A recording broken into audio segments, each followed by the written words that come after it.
খোলা থাকে।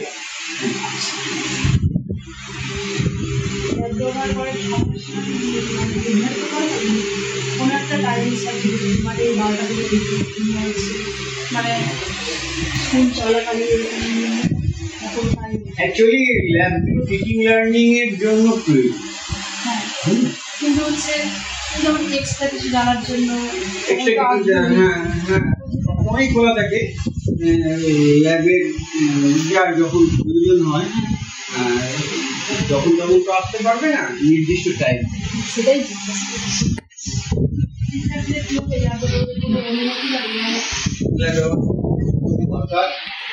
এমনি র্যান্ডাম খোলা থাকে না, ল্যাব অ্যাসিস্ট্যান্ট থাকে।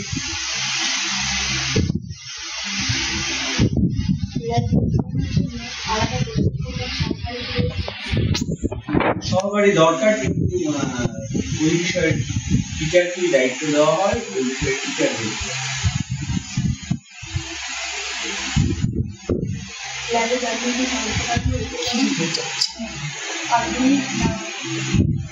কন্টেম্পোরারি যেগুলো সেগুলো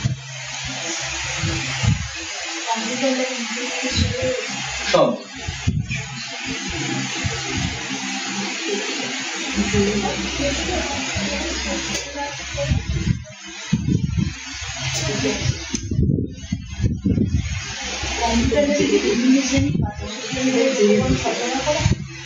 কোথায়?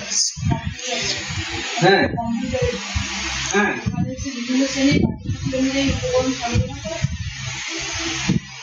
কম্পিউটার ল্যাবে কিভাবে উপকরণ সরবরাহ করা হবে? কম্পিউটার তো সেখানে তৈরি করা হয়।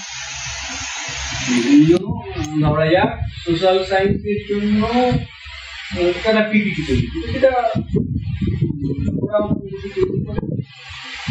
উপকরণ কি সরবরাহ তুমি জানতে চান? বলুন না, বলছে কি উপকরণ? বিভিন্ন ধরনের বিভিন্ন ক্লাস থাকে।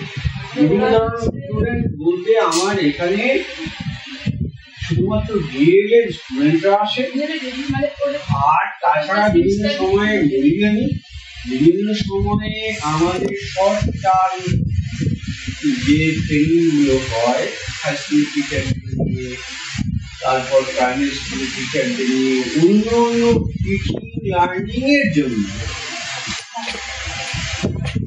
যখন যেমন বিভিন্ন তখন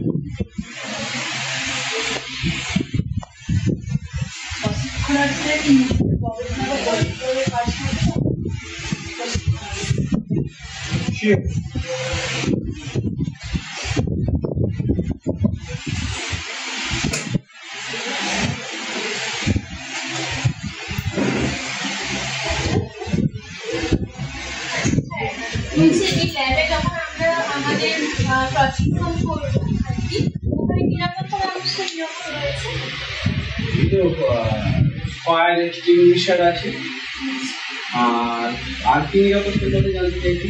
নিরাপত্তা বলতে আমরা তো ওখানে নানান ধরনের হচ্ছে অ্যাসিড নিয়ে হয়তো কাজকর্ম করছি। হ্যাঁ, সায়েন্সের যে ধরনের আমরা গবেষণা করে থাকি, তো ওখানে কি ধরনের নিরাপত্তা? আসলে এখানে অত বেশি কিছু ছোট ছোট এলিমেন্টারি লেভেলের গবেষণা করবার জন্য যেগুলো দরকার হয় সেগুলোই থাকে, এবং তার নিরাপত্তা আছে।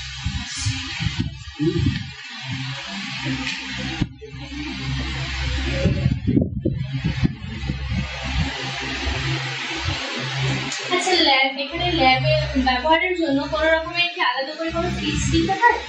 এটা কলেজ থেকে না, আলাদা করে কোনো ফিস।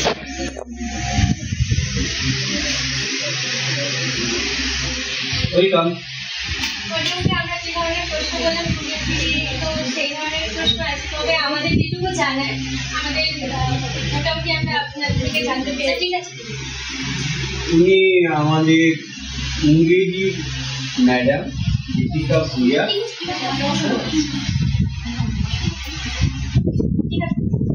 হ্যাঁ, আমরা অনেকটাই উপকৃত হয়েছি আপনার উপর থেকে। আর প্রশ্ন নেই। lot of thanks to you from Diet পূর্ব মেদিনীপুর। এরপরে যদি আরো কিছু জানতে চান আপনারা, আমি নিশ্চয়ই হেল্প করবো।